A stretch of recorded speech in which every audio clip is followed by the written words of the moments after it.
J'ai le grand bonheur de recevoir Louis Couillard, responsable de la campagne Climat-Énergie à Greenpeace Canada et qui va nous parler aujourd'hui d'un projet de loi qui m'était même inconnu jusqu'à présent. Bonjour Louis. Bonjour Maude, merci beaucoup pour l'invitation. Ça fait grand plaisir. Donc, je t'avais invité à parler d'actualité politique, environnementale et puis là, tu as choisi le projet de loi C5. Oui, fait que je veux venir vous parler aujourd'hui du fait que Mark Carney vient de déposer un projet de loi qui risque de faire passer Stephen Harper pour un écologiste modéré. Je pèse mes mots. Mais non, effectivement, quand tu m'as demandé de venir à l'émission, là, les sujets se bousculaient dans ma tête. Oui, on a changé plusieurs fois de cap. Heureusement, moi je suis quelqu'un d'indécis, mais heureusement, je n'ai pas eu besoin de choisir. Le sujet est venu à moi. Donc, j'ai beaucoup de choses à dire. N'hésite pas à me couper. Il n'y a pas de problème, vas-y. Je recule un peu dans le temps. Vendredi dernier, je préparais ma plus grande pour aller à la garderie. J'étais tranquillement en train de boire mon café et j'entends le segment météo de Véronique Mérand à l'émission Tout un matin. Elle disait qu'à cause des feux de forêt dans l'Ouest, la qualité de l'air à Montréal était parmi les pires sur la planète. Elle conseillait aux personnes les plus vulnérables de rester à la maison.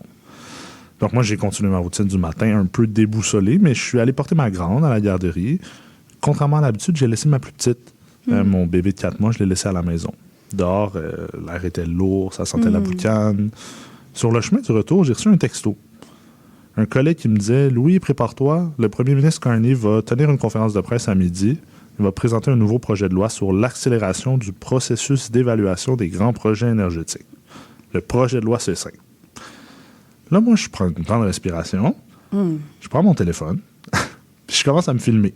J'ai partagé mes angoisses avec mes abonnés Instagram sur le fait que notre pays brûle, littéralement. Et notre premier ministre, lui, il se prépare à donner un cadeau aux responsables des dérèglements climatiques, aux responsables de l'augmentation des feux de forêt et des événements climatiques extrêmes, les compagnies pétrolières et gazières. Il leur donne un gros cadeau, il donne un gros cadeau aux climato-sceptiques. Il donne un gros cadeau à tous ceux qui hurlent sur toutes les tribunes que les normes et les lois qui permettent de protéger l'environnement, il faudrait toutes les scraper. Donc, je déverse mon angoisse. Et par la suite, je rentre à la maison et j'écoute la conférence de presse de M. Carney. J'ai lu le projet de loi. Et j'ai pris la fin de semaine pour décanter, mais pour analyser le projet de loi. Et voici ce qui en ressort pour moi. Là. C'est une bonne et une mauvaise nouvelle. OK. J'ai hâte d'entendre quelle partie est bonne dans le projet de loi. Mais bien évidemment, je commence par la mauvaise. Vas-y. Ce projet de loi de Mark Carney, il pourrait, j'insiste sur le mot « pourrait », s'avérer très avantageux pour le lobby pétrolier et gazier. Même plus, je parlais de Stephen Harper là, en début de chronique, il pourrait même s'avérer plus avantageux que le controversé projet de loi Omnibus de Stephen Harper en 2012. C'était un projet de loi mammouth qui venait couper toutes sortes de normes environnementales. Et ça avait d'ailleurs donné naissance au mouvement autochtone Idle No More. Et ça avait déclenché une vague de contestation contre les projets de pipeline à travers le pays.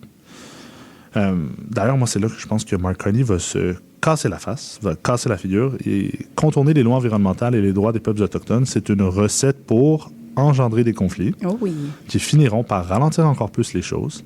On l'avait vu avec EnergyS. C'était un projet qui était terrible pour l'environnement. Ça s'est buté à une mobilisation citoyenne monstre au Québec. Puis ça a finalement été abandonné. Puis même chose avec Northern Gateway, qui est l'autre projet à l'autre jour. C'est un vieux projet de pipeline, puis le permis à l'époque avait été révoqué parce qu'un tribunal jugeait que les consultations avec les communautés autochtones sur le tracé avaient été insuffisantes. Bref, vouloir aller trop vite, c'est pas une recette gagnante.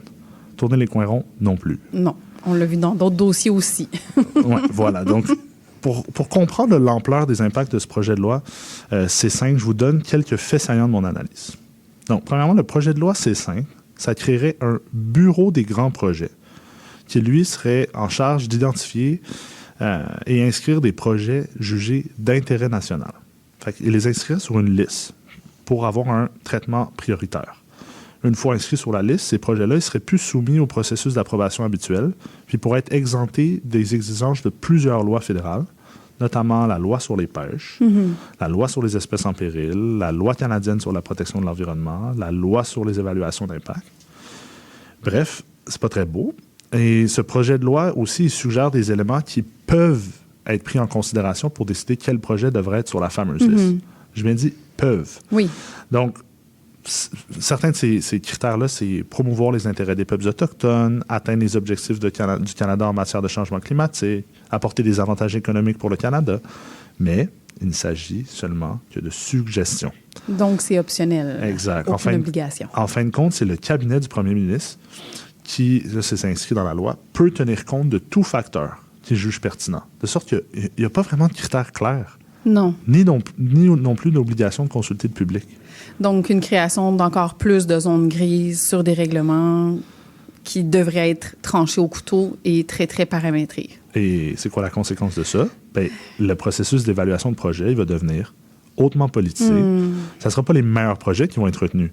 Ça va être ceux qui disposent des lobbyistes les plus puissants, ceux qui disposent des lobbyistes les mieux payés.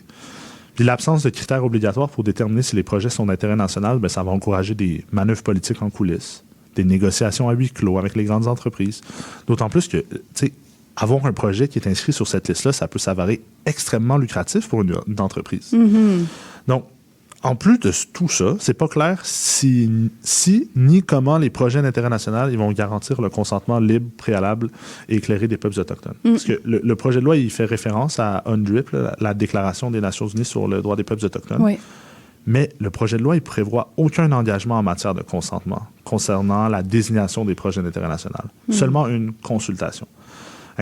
D'ailleurs, on assiste déjà à une opposition croissante d'organismes et de communautés autochtones à l'égard de lois provinciales similaires, en Ontario avec le projet de loi 5, en Colombie-Britannique avec le projet de loi 15.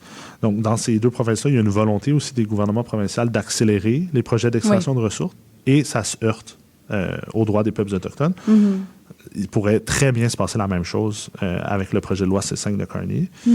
Et pour finir sur mon petit récapitulatif d'analyse, ben, un autre problème, c'est le pouvoir de désigner les projets d'intérêt national. Il est valable pendant 5 ans à compter de son entrée en vigueur.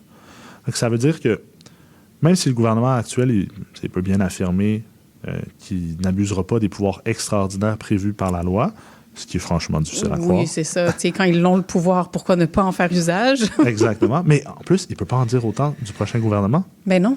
Si c'est sur 5 ans. En tout cas, que ça peut durer 5 ans à partir de l'entrée en vigueur. Là, on comprend que ça va chevaucher des mandats. Exactement. La bonne nouvelle, tu l'attendais? Ah, oui, je l'attendais. Là, je commence à avoir chaud. Mais on a encore le temps de changer le cours de l'histoire. J'espère bien. Parce que j'ai insisté sur le mot « pourrait » là, quand j'ai présenté ma mauvaise nouvelle. Parce qu'il s'agit d'un projet de loi. Donc, il peut encore être amendé, modifié. Alissane là, de Nature Québec, oui. L'invitée précédente mentionnait à l'émission que autour du projet de loi 97, là, ben, la ministre des Ressources naturelles, elle a dit qu'elle retournerait à la table à décembre. Puis bon, en plus de ça, c'est sûr que ce projet de loi-là, les impacts que ce projet de loi va avoir sur l'environnement, sur nos vies, sur nos communautés, mais ça va grandement dépendre des projets qui vont être sélectionnés pour être sur la fameuse liste de projets soumis à la procédure accélérée. C'est-à-dire, on a encore le temps d'influencer ces deux aspects, de changer drastiquement le cours des choses. Moi, je dis à nous de jouer. Donc, je vous enjoins de se rendre sur notre site web de Greenpeace Canada. On a une pétition qu'on vient de lancer qui exhorte Mark Carney à prioriser les solutions climatiques plutôt que les énergies fossiles. C'est vraiment un moment crucial pour que M. Carney soit au courant qu'au Québec, on est préoccupé par la protection de l'environnement, aussi par notre sécurité économique, financière. Puis on le sait que les énergies fossiles, c'est une industrie du passé qui est à son apogée et qui désormais va décroître au profit des énergies renouvelables. Puis de mon côté, je ne chôme pas. J'étais à Ottawa bien. la semaine dernière avec le réseau Action Climat. On a rencontré des députés québécois de tous les partis politiques. Et vraiment, ce qui ressort des discussions qu'on a eues, là, c'est que ça va aller vite. Ça va aller très vite. Et je pense qu'on doit remettre les préoccupations des Québécoises et des Québécois à l'écart du réchauffement climatique, la protection du territoire, coût de la vie, crise du logement, la crise de nos services publics. Bref, il faut remettre tous les enjeux qui sont au centre de nos préoccupations quotidiennes à l'avant-plan. Parce qu'en ce moment, la seule voix qui est entendue au gouvernement fédéral, c'est celle des gros bras de l'Alberta. C'est celle de Daniel Smith. C'est celle de Doug Ford. C'est celle des climato-sceptiques, des compagnies pétrolières. Eux, ils parlent d'une seule voix. Ils arrivent avec leurs poings sur la table. On veut des pipelines. Donc là, c'est à nous de se lever, de le dire haut et fort. No passaran. Vous ne passerez pas. On doit le dire à M. Carney. Déjà, son gouvernement a été élu en grande partie grâce aux Québécoises et aux Québécois qui l'ont mis au pouvoir. Puis le Canada doit investir non pas dans des dangereux pipelines, mais dans un avenir qui carbure aux énergies renouvelables. On doit le faire maintenant plus que jamais. On doit le dire haut et fort. On doit le faire pour nos enfants, pour les prochaines générations, mais aussi et surtout pour tous les Québécoises, tous les Canadiens qui subissent déjà en ce moment les impacts des dérèglements climatiques, comme on subissait tous et toutes à Montréal vendredi passé quand la fumée nous enveloppait. Absolument. Très bien dit, Louis. Et oui, on doit œuvrer maintenant. Et puis là, j'espère qu'il y a d'autres organismes, en plus de Greenpeace, qui se mobilisent autour de ce dossier-là pour tenter de freiner la chose ou en tout cas d'émettre des recommandations pour un éventuel amendement du projet de loi. Est-ce que vous êtes au courant s'il y a quelque chose qui... Oui, il y en a sûrement déjà. Je dirais que avec le réseau Action Climat, déjà, c'est un réseau qui regroupe plus de 180 organismes en environnement au Canada. Puis à Ottawa, c'était the talk of the hour. On parlait beaucoup de ce projet de loi-là. Il y a énormément de groupes qui sont concernés. Puis aussi des experts en projet de loi. Là, je pense à des groupes comme EcoJustice ou le Centre québécois du droit en environnement.